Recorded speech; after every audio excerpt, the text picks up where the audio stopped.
Hello guys, আজকে চলে আসলাম আমরা ভৈরব ভাইরাল রেস্টুরেন্টে ইফতার করার জন্য। আর এই রেস্টুরেন্ট হচ্ছে 10 তলার উপরে। তো আজকের ব্লগটি না টেনে কন্টিনিউ করতে থাকুন। আমরা বন্ধু বান্ধব মিলে 6 জন চলে আসি রেস্টুরেন্টে। আইসা হচ্ছে রেস্টুরেন্টে কিছু ছবি টবি তুলতে হইব। তো এই রেস্টুরেন্টের মেইন আকর্ষণটা হচ্ছে এই গ্লাসের সামনে গিয়ে ভিডিও করা শুরু করে দিলাম। তো এমন কোনো মানুষ নাই এই রেস্টুরেন্টে আইসা যে গ্লাসের সামনে ভিডিও করে না। তো আমরাও গ্লাসের সামনে ভিডিও ছবি তুললাম আর এন্দা দেন ছবি তুলে গাইরা লাইতেছে। এদিকে আমার ছোট ভাই মোহন পুরা গ্লাসটা লাগায় নায়ক হিরো আলমের মতো গেটআপটা লয়ে ছবি তুলতেছে। তো এখনো তো ইফতারের অনেক টাইম বাকি আছে। তো আমরা আর কি করবো, এই সময় ঘুরায় দেখায় ভিডিও করতেছি আর ছবি তুলতেছি। এই রেস্টুরেন্টটা কিন্তু দেখার মতো একটা রেস্টুরেন্ট। যাই গেছেন সে তো জানেনি, আর যাই না গেছেন অবশ্যই ঘুরে আসবেন। এই রেস্টুরেন্টের উপর থেকে আপনি ভৈরবের ফুল ভিউটা নিতে পারবেন। অসাধারণ একটা ভিউ। এদিকে সময়ের কারণে সময় তো যাচ্ছে না, একের পর এক ছবি তুলতেছে। একবার ছবি তুলে উপরে উঠে একবার নিচে নামে সবাই ছবি তুলে গাইরে লাইতেছে। তারপর দেখি রেস্টুরেন্টের বাইরের যে ভিউটা, ওইখানে হচ্ছে সিট বুক সব বুকিং হয়ে গেছে। তারপর আমরা ভিতরে ঢুকা পড়ি। আর ভিতরে ডেকোরেশনটাও দেখার মতো একটা ডেকোরেশন দেন। অসাধারণ একটা ফিল পাওয়া যায় এখানে বসলে। আমার ছোট ভাই মোহন এনে গিয়ে গ্লাস যে লাগাইছে, গ্লাস আর এটা খুলে হই না। তো আমরা অবশেষে এখানে বসে পড়ি। এখানে বসে হচ্ছে ইফতারটা করবো। দেখেন এদিকে আমার ছোট ভাই মোহন কি করে হাত ছড়ায় কিতা করতেছে দেন। তারপরে ইফতারের 10 মিনিট আগে আমাদের কাঙ্ক্ষিত খাবার রেডি। আমরা হচ্ছে সেট মেনু নিয়ে নিচ্ছিলাম, কারণ ইফতারের টাইমে এখানে শুধু সেট মেনু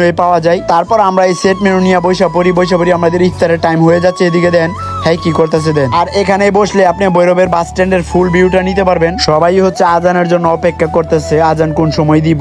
ওমা আমি তো তাকায় দিই আমার সেট মেনুর মধ্যে ফ্রাইড আছে না, ছোট পড়ে গেছে। তারপর আমি কি করব, আমার ভাই মোহনের কি করছি, আমি এর ফ্রাইডা নাই না, আমার ফ্রাইডা হেরে ধরা দিছি ছোট ফ্রাইডা। তারপরে হ্যাঁ কইতেছে আমি মানি না। আর এইদিকে কিপটা জীবনে কি করছে, ইফতার আজানের আগে খেজুর সব লয়ে লেছে, কয়েকটা খেজুর খাইয়ে লেছে, কারণ এত রোজা রাখে না।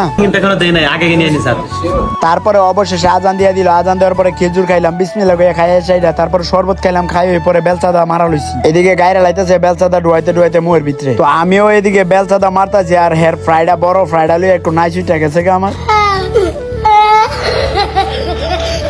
তারপরে আমরা কোল্ড ড্রিঙ্কস নিয়ে নিলাম কোকা কোলা। তারপরে আর কি 5টা মোয়ের ভিতরে দিয়ে হমানের টানতাছি। তারপরে এটার ভিতর থেকে বাইরে দিয়ে এত পরিমাণে মানুষ পরে আমি কই তাড়াতাড়ি বিলটা প্লে করে বার হয়ে যেতে গেবো, কারণ লিফটের মধ্যে জায়গা পাইতাম না নাইলে। তারপর আর কি বিলটা দিয়ে নাইমা গেলাম। তো আজকের ভিডিওটা কন্টিনিউ করার জন্য ধন্যবাদ আর অগ্রিম ঈদ মোবারক।